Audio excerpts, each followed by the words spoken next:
কর্মপরিকল্পনা বাস্তবায়নের অভাবে সমুদ্র অর্থনীতিতে পিছিয়ে বাংলাদেশ। অর্থ সংকট গবেষণাতেও বলছেন শিক্ষাবিদরা। বাজেটে বরাদ্দ দেওয়ার দাবি সংশ্লিষ্টদের। সমুদ্রে বাড়ছে বাংলাদেশি মালিকানাধীন জাহাজ। নতুন করে যুক্ত 3টি মাদার ভেসেল, সংখ্যা বেড়ে 101। নানা জটিলতায় বাড়ছে না কন্টেইনার পরিবহন। ঘূর্ণিঝড় রেমালে বরিশালের মৎস্য খাতে 217 কোটি আর কৃষিতে 508 কোটি টাকা ক্ষতি। 3 জেলায় 42 কিলোমিটার বেড়িবাঁধ ক্ষতিগ্রস্ত। প্রবাসী বান্ধব বাজেট প্রণয়নে সরকারের প্রতি আহ্বান সংযুক্ত আরব আমিরাত প্রবাসীদের। বৈধভাবে রেমিটেন্স প্রবাহ বাড়াতে চান আরও বেশি প্রণোদনা। এবং এক অবিশ্বাস্য গল্প, পরিত্যক্ত মাছ ধরার বন্দর এখন বিশ্বের অন্যতম শক্তিশালী অর্থনীতির দেশ। পরিশ্রম, সততা, যোগ্য নেতৃত্বেই গড়ে ওঠে আধুনিক সিঙ্গাপুর।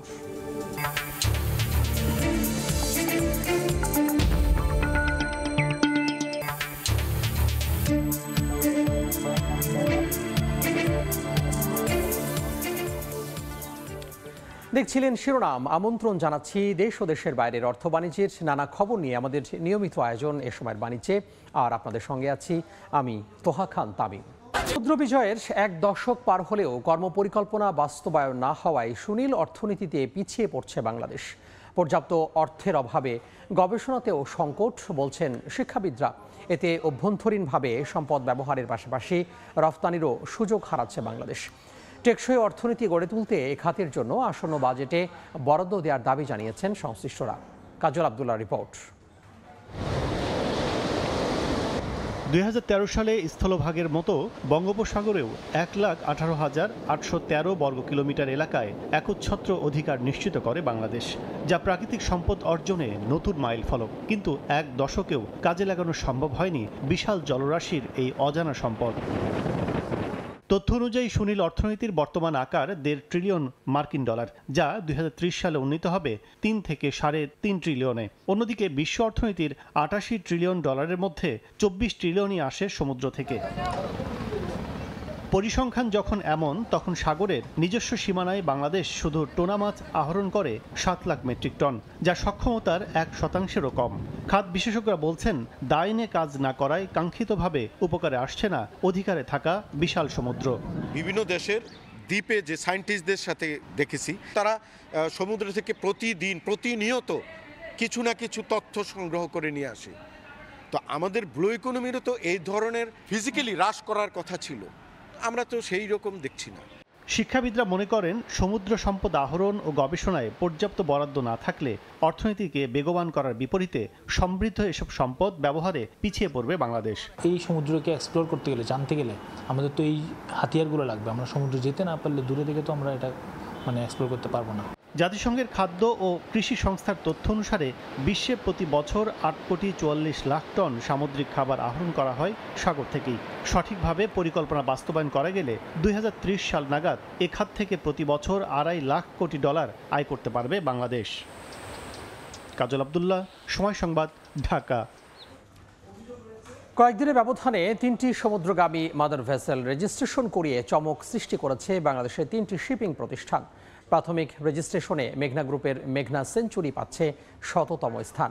এ নিয়ে বাংলাদেশি জাহাজের সংখ্যা দাঁড়ালো 101টিতে। তবে পণ্যবাহী জাহাজের সংখ্যা বাড়লেও নানা জটিলতায় অতি গুরুত্বপূর্ণ কন্টেইনার জাহাজের সংখ্যা বাড়ছে না। বাংলাদেশের বহরে কন্টেইনারবাহী জাহাজ রয়েছে মাত্র 9টি। সাখাওয়াত টিপুর ক্যামেরায় বিস্তারিত কমলদের রিপোর্টে। বাংলাদেশি মালিকানাধীন 100তম জাহাজের রেজিস্ট্রেশন পেতে সমানতালে লড়াই করছিল প্রতিষ্ঠিত 4টি শিল্প গ্রুপ। এর মধ্যে মেঘনা গ্রুপের মেঘনা সেঞ্চুরি নামের জাহাজটি 100তম স্থানে প্রাথমিক রেজিস্ট্রেশন সম্পন্ন করেছে। এর আগে এবং পরে রয়েছে KSRM গ্রুপের এসআর শিপিং এর জাহান 1 এবং ভ্যানগার্ড গ্রুপের রয়্যাল আরকান জাহাজ। তবে এই 3টি জাহাজ এখনো বাংলাদেশে আসেনি। এক্ষেত্রে যে জাহাজটি প্রথমেই বাংলাদেশে প্রবেশ করে ভ্যাট ট্যাক্স প্রদান সহ প্রয়োজনীয় প্রক্রিয়া সম্পন্ন করবে, সেটি স্থায়ী স্থান লাভ করবে। প্রভিশনাল রেজিস্ট্রেশন দিয়ে আমাদের ইতিমধ্যে 100 জাহাজ পূর্ণ হয়েছে। পার্মানেন্ট রেজিস্ট্রেশন দিয়ে 100 জাহাজ কখন পূর্ণ হয় সেটা এখন অপেক্ষার পালা। আগে বিদেশি জাহাজ কিনে বাংলাদেশের বহরে যুক্ত করার ক্ষেত্রে 5% হারে শুল্ক দিতে হলো, পরবর্তীতে তা কমিয়ে 1% করা হয়। আর এই সুযোগে গত 5 বছরে জাহাজ কেনা হয়েছে 78টি। সারা বিশ্ব যেখানে কন্টেনারের দিকে ঝুঁকছে, আমাদের দেশের যারা ব্যবসায়ী সংস্থা যারা আছেন তাদের কিন্তু কন্টেনারের দিকে ঝুঁকা উচিত হবে। বাংলাদেশি মালিকানাধীন জাহাজগুলোর মধ্যে রেকর্ড সংখ্যক 77টি জাহাজ হলো কার্গো পণ্যবাহী বাল্ক জাহাজ। ব্যাপক চাহিদা থাকা সত্ত্বেও নানা জটিলতার কারণে কন্টেনারবাহী জাহাজ কিনতে আগ্রহী হচ্ছেন না ব্যবসায়ীরা। কন্টেনারের আপনার বিভিন্ন যে ট্রান্সশিপমেন্টের ব্যাপার থাকে, এই জিনিসগুলোতে এক্সপার্টিস সাথে পৌঁছাতে আমাদের আরেকটু সময় লাগবে। বাংলাদেশ সমুদ্র বাণিজ্য অধিদপ্তরের তালিকা অনুযায়ী শিল্প গ্রুপগুলোর মধ্যে সমুদ্রগামী জাহাজের ক্ষেত্রে ম্যাগনা গ্রুপ এবং এসআর শিপিং এর মালিকানা রয়েছে 25টি করে মাদার ভেসেল। বিশ্ব সমুদ্র পরিবহন বাণিজ্যের লড়াইয়ে টিকে থাকতে গেলে কন্টেনারবাহী জাহাজ বাড়ানোর কোনো বিকল্প দেখছেন না শিপিং ব্যবসায়ীরা। চট্টগ্রাম বন্দর থেকে কমল দে, সমসংবাদ। ঘূর্ণিঝড় রেমালে বরিশাল বিভাগে মৎস্য খাতে ক্ষতির পরিমাণ 217 কোটি টাকা, আর কৃষিতে ক্ষতির পরিমাণ 508 কোটি। কৃষকরা বলছেন ঘূর্ণিঝড়ের 7 দিন পার হলেও এখনও তারা মৎস্য ও কৃষি বিভাগ থেকে কোনো সাহায্য পাননি। সুমন হাসানের তোলা ছবিতে শাকিল মাহমুদের রিপোর্ট। কৃষক ইসমাইল হাওলাদার বরিশালের কাশীপুর এলাকায় 2 লাখ টাকা ঋণ নিয়ে 100% জমিতে ভুট্টা চাষ করেছিলেন। তবে ঘূর্ণিঝড় রেমালের প্রভাবে জমিতে পানি ঢোকায় পুরো ভুট্টার ক্ষেত নষ্ট হয়ে গেছে, পাশাপাশি ক্ষতিগ্রস্ত হয়েছে গ্রীষ্মকালীন সবজিও। 2 লাখ টাকা লোন লইয়া ভুট্টা চাষ করছি 100%। এখন এই পানির তলে সব শেষ হয়ে গেছে। শুধু ইসমাইল হাওলাদারই নন, ঘূর্ণিঝড় রেমালের কারণে পানিতে তলিয়ে যাওয়ায় 5 লাখ টাকা ঋণ নিয়ে করা মাছের ঘেরের সব মাছ বের হয়ে গেছে মৎস্যজীবী শাহাবুদ্দিন সাবুর। একই অবস্থা বিভাগের 6 জেলার অনেক কৃষক ও মৎস্যজীবীর। ঘূর্ণিঝড়ের 7 দিন পেরুলেও এখনো মৎস্য ও কৃষি বিভাগ থেকে কোনো ধরনের সাহায্য পাননি তারা। হঠাৎ করে পার ভাঙ্গে পড়ে ওই মাছগুলো আমার উঠে গেছে। ওই আমি নেট দেওয়াইছি, নেট দেওয়ার আগে মাছ বাইরে চলে গেছে। কৃষি অফিসের মাধ্যমে এবং আমাদের ওই যে উপজেলা যে মৎস্য অফিসের মাধ্যমে এটা রিপোর্টিং করা হবে যে কি পরিমাণ ক্ষয়ক্ষতি হচ্ছে। ক্ষতিগ্রস্তদের সাহায্যের মাধ্যমে ঘুরে দাঁড়ানোর চেষ্টা চালানো হচ্ছে বলে জানান সংশ্লিষ্ট কর্মকর্তারা। যে সকল আর্থিক সংস্থা আছে কৃষকরা ঋণের সাথে জড়িত, তাদেরকে আমরা অনুরোধ করব যে এই ঋণের ব্যাপারে তারা একটু সহজ হওয়ার জন্য কৃষকদের ব্যাপারে। ঘূর্ণিঝড়ে বরিশাল বিভাগে কৃষিখাতে আর্থিক ক্ষতির পরিমাণ 508 কোটি টাকা। ঝড় ও অতিবৃষ্টির কারণে 8,209 হেক্টর ফসলি জমির সম্পূর্ণ ক্ষতিগ্রস্ত হয়েছে, আর মৎস্য খাতে সম্পদের ক্ষতি 217 কোটি টাকার বেশি। 93,882টি পুকুর, দিঘি ও ঘের ক্ষতিগ্রস্ত হয়েছে। 120টি কাকটার খামার ক্ষতিগ্রস্ত হয়েছে। সময় সংবাদ, বরিশাল। পাহাড়ি ঢলে সুনামগঞ্জে ভেঙে গেছে সংযোগ সড়ক, বিচ্ছিন্ন হয়ে পড়েছে 4 ইউনিয়নের যোগাযোগ। বিস্তারিত জানাতে সুনামগঞ্জের দোয়ারা বাজারে আছেন রিপোর্টার হিমাদ্রি শেখর ভদ্র। আমরা সরাসরি যুক্ত হব তার সঙ্গে। হিমাদ্রি, আমি আছি সুনামগঞ্জের দোয়ারাবাজার উপজেলার ট্যাংরাটিলা সড়কে। এই সড়কেরটি 3 দিন আগে পাহাড়ি ঢলে ধস নেমেছে একটা জায়গা, এবং ব্রিজের সংযোগ যে অংশ সেখানে প্রায় 15 ফুটের মতো জায়গা পাহাড়ি ঢলের কারণে দেবে গেছে, এবং দেবে দেওয়ার ফলে এখানকার 3টি ইউনিয়ন অর্থাৎ সুরমা, ভুগলা আর বাংলা বাজার সহ 3টি ইউনিয়নের মানুষের যোগাযোগের বিচ্ছিন্ন হয়ে গেছে। এবং একটু এতটুকু কয়েক ফুট জায়গা দিয়ে শুধুমাত্র বাইক, মোটরসাইকেলের মতো যানবাহনগুলি চলাচল করতে পারছে, অন্য কোনো যানবাহন চলাচল করতে পারেনি।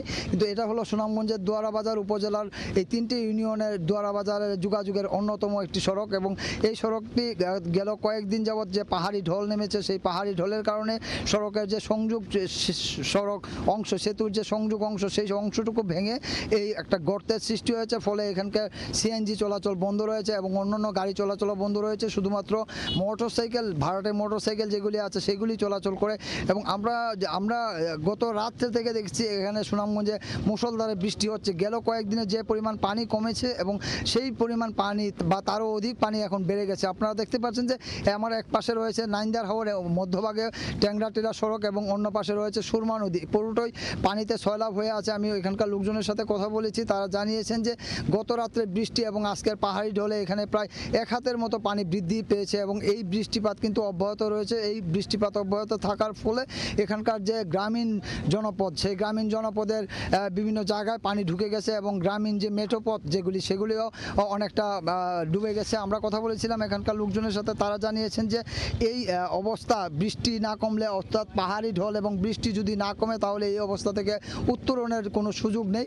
আমরা কথা বলেছিলাম এখানকার ইউএনওর সাথে, তিনি জানিয়েছেন যে এই সড়কের ভাঙা অংশটি এখন মেরামতের কাজ চলছে এবং মেরামতের কাজ শেষ হলেই এই সড়কটি আবার স্বাভাবিক হবে। তো এই ছিল সুনামগঞ্জের দোয়ারা বাজার থেকে পাহাড়ি ঢলের এবং সড়ক ধসের সবশেষ খবর। ফেনীতে সরকার নির্ধারিত স্বল্প মূল্যে চলছে টিসিবির পণ্য বিক্রি কার্যক্রম। বিস্তারিত জানাতে ফেনী সদর উপজেলার ধলিয়া ইউনিয়ন পরিষদের সামনে আছেন রিপোর্টার আতিয়ার সজল। আমরা সরাসরি যুক্ত হব তার সঙ্গে।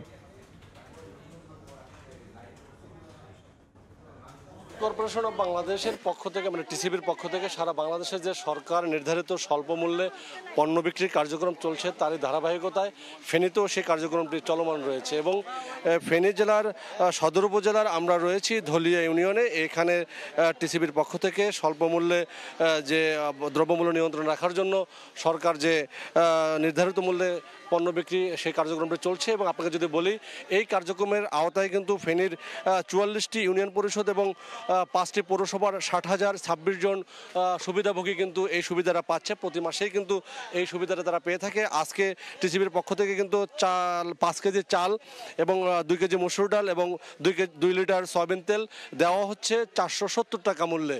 এবং এই যে ইউনিয়নটিতে আমরা দেখতে পাচ্ছি টিসিবির পক্ষ থেকে পুরো জেলায় কিন্তু 13 জন ডিলারের মাধ্যমে এই কার্যক্রমটি পরিচালনা করে থাকেন। এবং শুধুমাত্র যারা কার্ডধারী তারা কিন্তু এখানে এসে তাদের সেই মালগুলো বা যে পণ্যগুলো এখানে বুঝে নিয়ে যান। এবং এর বাইরে যদি কেউ না এসে থাকেন, তাহলে ভোটার আইডি কার্ডের প্রদর্শনের মাধ্যমে তাদেরকে অন্যান্য যারা রয়েছেন ভুক্তভোগী যারা ইচ্ছুক তাদের মাধ্যমে এই পণ্যগুলো বুঝিয়ে দেওয়া হয়। এবং এর একটি কথা যদি বলে রাখি, এখানে কিন্তু বারবার একই লোক কিন্তু প্রতি মাসে সুবিধাটা ভোগ করে থাকে। এবং স্থানীয়রা বা সার্বিকভাবে মাঠ পর্যায়ে যে দাবিটি এসেছে, এই সুবিধাটা যেন আরও ব্যাপকভাবে ছড়িয়ে দেওয়া হয়, তাহলে স্বল্প মূল্যে সরকার যে পণ্যগুলো দিচ্ছেন তা কিন্তু এই সুবিধাটা আরও পাবে এবং বাজারে একটি ইতিবাচক প্রভাব পড়বে বলে তারা মনে করছেন। এই ছিল আমার কাছে এখানকার টিসিবির পণ্য বিক্রির সবশেষ। সহকর্মী আতিয়ার সজল যুক্ত হয়েছিলেন ফেনী সদর থেকে।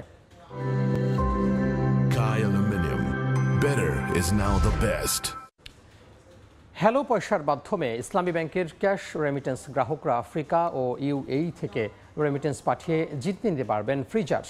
ক্যাম্পেইন চলাকালীন ডিজিটাল ড্রয়ের মাধ্যমে প্রতি ব্যাংকিং ডেতে 2টি করে ফ্রিজার জিতে নেওয়ার সুযোগ রয়েছে বলে জানিয়েছে ইসলামী ব্যাংক বাংলাদেশ। এই অফার চলবে 1 জুন থেকে 30 জুন পর্যন্ত। রোববার ইসলামী ব্যাংক টাওয়ারে ইসলামী ব্যাংক হ্যালো পয়সা রেমিটেন্স উৎসবের উদ্বোধন করেন ব্যাংকের additional managing director Mohammad Kaiser Ali.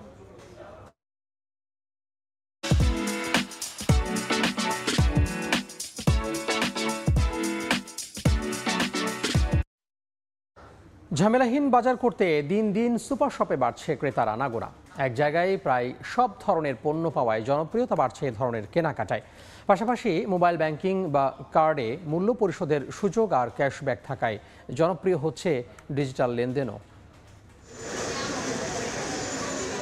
একটি বেসরকারি প্রতিষ্ঠানে চাকরি করেন সাদিকুল বারাত। মাসের শুরুতে বাজার করতে এসেছেন রাজধানীর মিরপুরের একটি সুপার শপে। বাজারে গেলে আমার এক একটা জিনিসের জন্য এক জায়গায় যেতে হচ্ছে, তো এই জায়গাটায় আসলে সবকিছু একসাথে অনেক সময় এত ডিসকাউন্ট অফার থাকে। বারাতের মতো আরও কয়েকজন জানালেন নিত্য প্রয়োজনীয় পণ্য কিনতে তাদের পছন্দের শীর্ষে থাকে সুপার শপ। ক্যাশলেস পেমেন্টের সুবিধা দেয় স্বস্তি। এখানে আসলে দেখা যাচ্ছে আমরা সাপ্তাহিক বাজার বা মাসিক বাজার একসাথে অনেক কিছু নিতে পারছি। 26 তারিখ থেকে 27 তারিখ কিছু ডিসকাউন্টও পাই আমরা প্রতি মাসে। আমাদেরকে দেখে নিতে হয় যে ডেটগুলো ঠিক আছে কিনা। এদিকে ক্রেতা টানদের ছুটির দিন সহ বিভিন্ন সময় ছাড়ের ঘোষণা দেয় সবগুলো। মানুষ চায় স্বাচ্ছন্দ্যে নিজের কেনাকাটা শেষ করতে। যখন আমাদের ব্যানার ফেস্টুন দেখে তখনই বলে যে অফারটাকে একটু এক্সপ্লেন করেন, অফারটাকে একটু এক্সপ্লেন করেন। 100 জনের মধ্যে 90 জনই ওই অফারে পেমেন্ট করতে চায়। কেনাকাটায় ঝক্কি ঝামেলা এড়াতে নাগরিক জীবনে দিন দিন যেন অপরিহার্য হয়ে উঠছে সুপার শপ আর ডিজিটাল পেমেন্ট সুবিধা। ফরহাদুর রহমান, সময় সংবাদ, ঢাকা। দেখছেন এ সময়ের বাণিজ্য। 4 বছরেও শেষ হয়নি বরিশালের রূপাতল স্টেশন থেকে ঝালকাঠির নতুন বিদ্যুৎ লাইনের কাজ। পুরাতন লাইন এখনও সচল থাকায় সামান্য ঝড় বৃষ্টিতে বন্ধ হয়ে যায় বিদ্যুৎ সরবরাহ। এজন্য একে অন্যকে দুষছে বন ও বিদ্যুৎ বিভাগ। এদিকে বিদ্যুৎ বিভ্রাটে ভোগান্তিতে গ্রাহকরা। পলাশ রায়ের পাঠানো তথ্য ও শামীম হোসেনের ছবি নিয়ে রিপোর্ট। ঝালকাঠি জেলা শহরে নেই পূর্ণাঙ্গ বিদ্যুৎ স্টেশন। বরিশালের রূপাতল স্টেশন থেকে ঝালকাঠি সাব স্টেশনের মাধ্যমে পুরো জেলায় বিদ্যুৎ সরবরাহ করে আসছে অজুপাটিকো। সামান্য ঝড় বৃষ্টি কিংবা যান্ত্রিক ত্রুটিতেই প্রায় বিচ্ছিন্ন হয় এ সংযোগ। সংকট সমাধানে 2020 সালের ফেব্রুয়ারিতে নতুন বিদ্যুৎ লাইনের কাজ শুরু হয়। প্রায় 61,58,000 টাকা ব্যয়ে প্রকল্প শুরু হলেও বন বিভাগের বাধায় তা থেমে গেছে। বন বিভাগ বলছে, ঝালকাঠি বরিশাল সড়কে 2014 সালে প্রায় 4,000 লাগানো গাছ এখনো পরিপক্ক হয়নি। বিদ্যুৎ লাইনের জন্য গাছগুলোর ডালপালা কাটলে মারা যাবে। তারা যদি এই বাগানের ভিতর থেকে লাইন টানে তাইলে আমার মিনিমাম 4 থেকে 5,000 চারার ক্ষতি হবে। গাছ বাদ দিয়ে গাছের নিচে ঢালের পরে যদি তারা খুঁটিগুলো পোতে তাইলে আর আমাদের কোনো আপত্তি থাকবে না। এদিকে বন বিভাগ এবং অজুপাটিকর দ্বন্দ্বে বিদ্যুৎ বিভ্রাট না কমায় ক্ষোভ গ্রাহকদের। গাছ এড়িয়ে অথবা বন বিভাগের সঙ্গে সমন্বয় করে নতুন লাইন চালুর দাবি তাদের। একটু ঝড় বন্যার আভাস পেলেই এই লাইনগুলো বন্ধ করে দেওয়া হয়। আমরা আসলে এই ঝামেলার থেকে পরিত্রাণ পেতে চাই। এই সমস্ত জায়গা দিয়ে লাইন গেছে, এগুলোকে একটা মাস্টার প্ল্যান করে মিনিমাম 2 সাইডে 5-10 ফিট জায়গার ভিতরে কোনো গাছ থাকতে পারবে না। তবে অজুপাটিকর দাবি, গাছ এড়িয়ে রাস্তার নিচের ডোবা নালায় খুঁটি বসিয়ে সংযোগ দেয়া হলে মেরামত করা ঝুঁকিপূর্ণ ও সময় সাপেক্ষ হবে। তবে গাছপালাগুলোর সামান্য ডালপালা কেটে নতুন লাইন টানলে কোনো ক্ষতি হবে না। ডিসি অফিসের ব্যাপারে কথাবার্তা হয়েছে, তারাও একটা সম্মতি দিয়েছে। এখন যদি বন বিভাগের সাথে বসে যদি আমরা এটা ফয়সালায় আসতে পারি তাহলে আমরা লাইনটা রাস্তার পাশ দিয়ে হইলে আর এই বিদ্যুতের সমস্যাটা থাকবে না। ঝালকাঠি জেলায় অজুপাটিকর আওতায় বিদ্যুৎ গ্রাহক রয়েছে 25,000। সময় সংবাদ, ঝালকাঠি। দেখছেন এ সময়ের বাণিজ্য। পরিত্যক্ত ছোট্ট একটা মাছ ধরার বন্দর, সেখান থেকে এই বিশ্বের অন্যতম শক্তিশালী অর্থনীতি, বাণিজ্যিক কেন্দ্র আর পরিচ্ছন্ন দেশ হিসেবে গড়ে ওঠার অবিশ্বাস্য এক গল্প। যোগ্য নেতৃত্ব আর সুদূর প্রসারী পরিকল্পনার উপর ভিত্তি করে আধুনিক সিঙ্গাপুরের উত্থান নিয়ে মার্জিয়া মোমোর রিপোর্ট।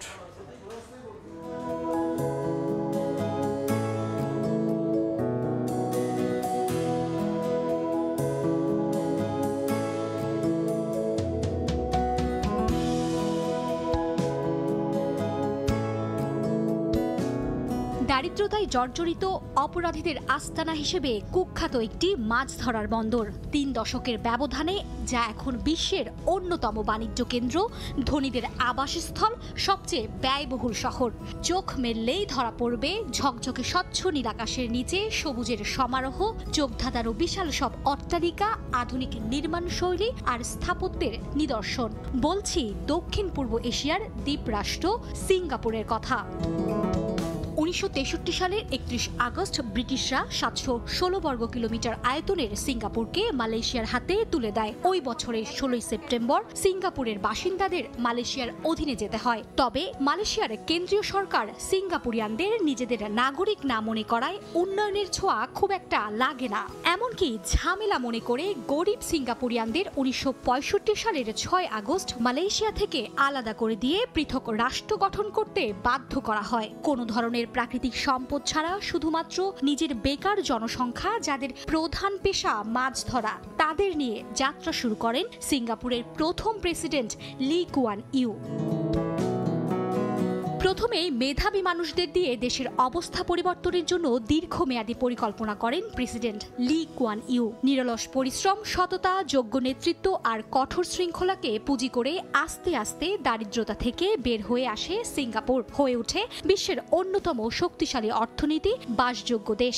সরকারি আবাসন, শিক্ষা, বিদ্যুৎ, পানি, চিকিৎসা ও কর্মসংস্থানের সুযোগ পায় সিঙ্গাপুরের প্রতিটি নাগরিক। পরিচ্ছন্ন ও নিরাপদ দেশ হওয়ার পাশাপাশি সিঙ্গাপুরে আছে অবসর সময় কাটানোর জমকালো সব আয়োজন। পৃথিবীর সবচেয়ে সুন্দর বিমানবন্দরটিও সিঙ্গাপুরের।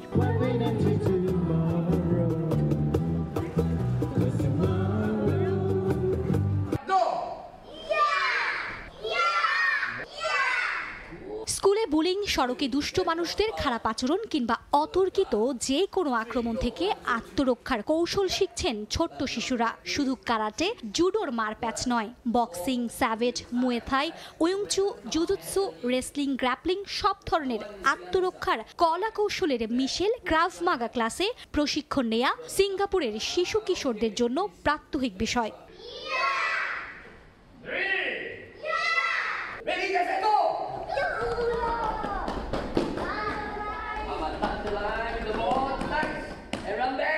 বাস্তব নির্ভর ও সহজে আত্মরক্ষার প্রশিক্ষণটি শিশু কিশোরদের আত্মবিশ্বাস বাড়াতে দারুণভাবে কার্যকরী। অভিভাবকরা বলছেন সন্তানের স্বাস্থ্য সুরক্ষা এবং আত্মরক্ষার জন্যই ক্রাভ মাগা।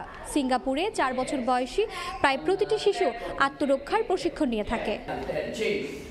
এটি শিশু কিশোরদের রাগ ব্যবস্থাপনা করে তাদের মানসিক বিকাশেও সহায়তা করে। অতিরিক্ত ওজন বা স্থূল হিসেবে শ্রেণীবদ্ধ শিশুদের জন্য ক্রাভ মাগা স্বাস্থ্যকর ওজনে ফিরে আসতে সহায়তা করে বললেন অভিভাবকরা। For our kids, we wanted them to build values, be amongst their peers, to build teamwork skills, learn how to be responsible and accountable. Krav Maga was just another way to help allow them to achieve that. Everything start from young age is better because it can be more inbuilt in there when they grow up. Last rep, ready, go! খালি হাতে থাকলেও ছুরিসহ হঠাৎ আক্রমণ থেকে কিভাবে তাৎক্ষণিক আত্মরক্ষা পাওয়া যায় ক্রাভ মাগার মাধ্যমে এই সবই শেখানো হচ্ছে। Kids 4 to 8 years old will be dealing with a self-defense situation that's really different. Their self-defense is more like building their self-confidence, being confident enough to tell somebody to stop encroaching their space. বিশেষ এই দক্ষতা অর্জনের পর তারা নিজেকে নিয়ে গর্ব অনুভব করে। মার্জিয়া মুমু, সময় সংবাদ, সিঙ্গাপুর। দেখছেন এ সময়ের বাণিজ্য। সাম্প্রতিক সময়ের মধ্যে দেশে রেমিটেন্স প্রবাহে নতুন রেকর্ড হয়েছে। গত মে মাসে দেশে এসেছে $225 কোটি, যা গত 46 মাসের মধ্যে সর্বোচ্চ আর এ পর্যন্ত দ্বিতীয় সর্বোচ্চ। বাংলাদেশ ব্যাংক সূত্রে জানা গেছে, গত বছর একই সময়ের তুলনায় 32.35% বেশি রেমিটেন্স এসেছে। এর আগে এক মাসে সর্বোচ্চ প্রবাহ ছিল $260 কোটি। ডলারের দাম বৃদ্ধির কারণে প্রবাহ বেড়েছে বলে জানিয়েছে সংশ্লিষ্টরা। কেন্দ্রীয় ব্যাংকের তথ্য অনুযায়ী এপ্রিলের তুলনায় মে মাসে রেমিটেন্স বেড়েছে 10.29%। এপ্রিলে $204 কোটি পাঠান প্রবাসীরা। আসছে 2024-25 অর্থ বছরের জন্য 11,95,486 কোটি টাকার বিকল্প বাজেট দিয়েছে বাংলাদেশ অর্থনীতি সমিতি। সোমবার রাজধানীর স্কাটনে আগামী অর্থ বছরের বাজেটকে সামনে রেখে এই প্রস্তাব তুলে ধরে সমিতিটি। তাদের প্রস্তাবিত বিকল্প বাজেট চলতি অর্থ বছরে সরকার প্রস্তাবিত বাজেটের তুলনায় 1.57% বেশি। সমিতিটি জানায়, প্রস্তাবিত বিকল্প বাজেট অর্থায়নে কোনো বৈদেশিক ঋণের প্রয়োজন হবে না। এতে সরকারের রাজস্ব আয় থেকে 10,24,767 কোটি টাকা আসবে বলে জানায় তারা। প্রবাসী বান্ধব বাজেট প্রণয়নের জন্য সরকারের প্রতি আহ্বান জানিয়েছেন সংযুক্ত আরব আমিরাতের প্রবাসী বাংলাদেশিরা। তারা বলছেন, প্রবাসীদের গুরুত্ব দিয়ে বাজেট করলে বাড়বে রেমিটেন্সের প্রবাহ। শিবরিয়াল সাদিকের রিপোর্ট। সংযুক্ত আরব আমিরাত সহ সারা বিশ্বে অবস্থান করছেন 1.5 কোটি প্রবাসী। এই প্রবাসীদের পাঠানো রেমিটেন্সে বাংলাদেশের অর্থনীতি গতিশীলতা পেয়েছে। তবে বাংলাদেশের জাতীয় বাজেটে প্রবাসীদের জন্য প্রণোদনা ছাড়া তেমন কোনো বরাদ্দ না থাকায় তারা সরকারি অনেক সুযোগ সুবিধা থেকে বঞ্চিত হন। তাই আসন্ন বাজেটে প্রবাসীদের জন্য নানা সুযোগ সুবিধা বৃদ্ধি করে একটি প্রবাসী বান্ধব বাজেট তৈরির দাবি তোলা হয়েছে।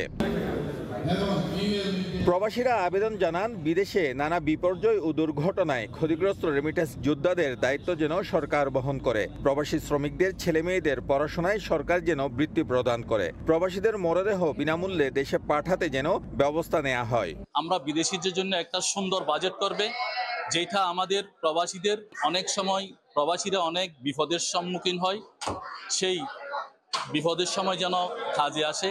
এই প্রবাসের টাকা দিয়ে আমাদের দেশেও যাতে কোনো কিছু করা যায়, কোনো কর্মসংস্থানে কোনো কিছু করা যায়, কর্মসৃষ্টি করা যায়, এই ধরনের কর্মবান্ধব বাজেট দেওয়া উচিত বলে আমি মনে করি। প্রবাসীদের দাবি, বিদেশে কর্মক্ষেত্রে অসংখ্য প্রবাসী ক্ষতিগ্রস্ত হচ্ছেন। অনেকে পঙ্গু হয়ে উপার্জন অক্ষম হয়ে গেছেন। সরকার রেমিটেন্সের উপর যতটা নির্ভর হচ্ছে, ততটা রেমিটেন্স যোদ্ধাদের গুরুত্ব দেওয়ারও আহ্বান তাদের। বর্তমানে যেটা 2.5% প্রণোদনা, সেটা বাড়িয়ে কমপক্ষে 5% যদি প্রণোদনা করা যায় তাহলে আমরা বিশ্বাস করি বাংলাদেশের রেমিটেন্স প্রবাহ আরো বেড়ে যাবে। প্রবাসী বান্ধব বাজেট তৈরির জন্য প্রবাসীদের পণ্য পরিবহনের উপর কর আরোপ কমানোর দাবিও জানিয়েছেন অনেকে। বিদেশ ফেরত যাত্রীরা কষ্টার্জিত উপার্জন দিয়ে শখের জিনিসপত্র নিয়ে গেলে সেসব পণ্যের উপর থেকে ট্যাক্স প্রত্যাহারেরও আহ্বান জানান তারা। শিবলি আল সাদিক, সময় সংবাদ, সংযুক্ত আরব আমিরাত। এই পর্যায়ে শীর্ষ সংবাদগুলো জানিয়ে দিব আরও একবার। কর্মপরিকল্পনা বাস্তবায়নের অভাবে সমুদ্র অর্থনীতিতে পিছিয়ে বাংলাদেশ। অর্থ সংকট গবেষণাতেও বলছেন শিক্ষাবিদরা। বাজেটে বরাদ্দ দেওয়ার দাবি সংশ্লিষ্টদের। সমুদ্রে বাড়ছে বাংলাদেশি মালিকানাধীন জাহাজ। নতুন করে যুক্ত 3টি মাদার ভেসেল, সংখ্যা বেড়ে 101। নানা জটিলতায় বাড়ছে না কন্টেইনার পরিবহন। এবং ঘূর্ণিঝড় রেমালে বরিশালের মৎস্য খাতে 217 আর কৃষিতে 508 কোটি টাকার ক্ষতি। 3 জেলায় 42 কিলোমিটার বেড়িবাঁধ ক্ষতিগ্রস্ত।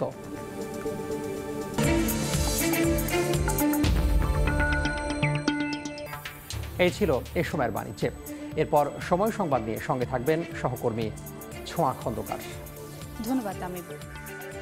সময় সংবাদ নিয়ে ফিরছি কিছুক্ষণ পর, সঙ্গেই থাকুন সময়ের।